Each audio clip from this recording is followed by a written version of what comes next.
Hi, I'm Kevin Hunter, former military training officer in the Army National Guard. Now, my responsibility was getting young recruits ready to head off to basic or advanced individual training in the recruit sustainment programs. Whatever your motivations were for joining the Army, one of your chief concerns has to be physical fitness and making sure that you're ready to go to basic training. They're going to help you out a lot if you haven't done this, but this is just a way for you to get ahead and be one of the PT studs in the Army. Of course, the Army is more than just fitness. You'll learn simple things like how, when you're discovered, to get down on the ground and present the smallest target possible to your enemy, and then roll away and get into position of cover and concealment.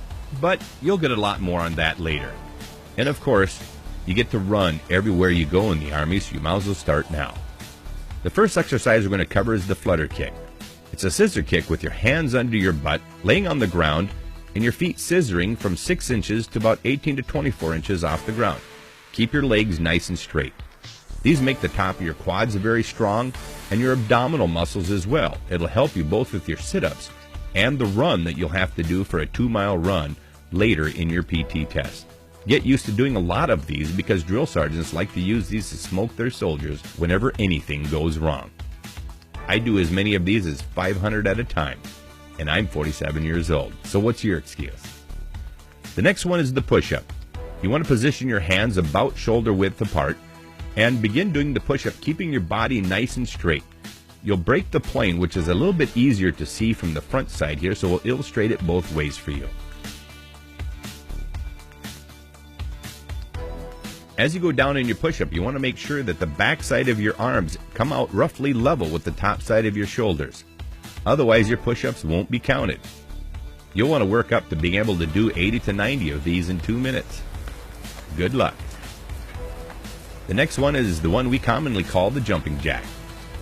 The Army will call this something different, but you'll get to do plenty of these. Get started now. It's a real common exercise for drill sergeants to use again for smoking soldiers. Here is the sit-up, and what I'm doing here is an unassisted sit-up. When you do these in exercises in the mornings and also for your PT test, you'll be assisted by a buddy who will be holding your feet. I got used to doing these without a buddy so that they were easier to do during a PT test. You'll notice as I go down, I let my elbows fly out and then draw them back together as I draw my body up. You can do this, and it's legal during the PT test. Of course, if you don't have somebody around to hold your feet and you want your feet held, you can also slide them under the edge of a sofa or a couch so that your feet are being held and you can do your exercises there. Learn to improvise. The Army will have you do it a lot.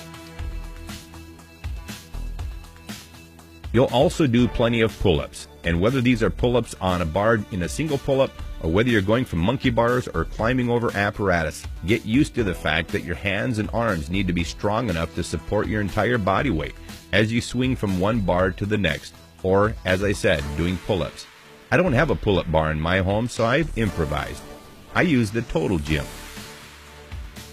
I exercise on this machine twice a week, and when I do, I'll do multiple sets and as many as 1,200 repetitions.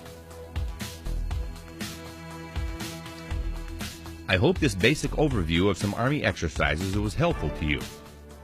I would encourage you to also look up APFT scores for the Army and find out based on your age what exercises you'll have to do and how many you'll have to do in the time standards given. Again, I'm Kevin Hunter.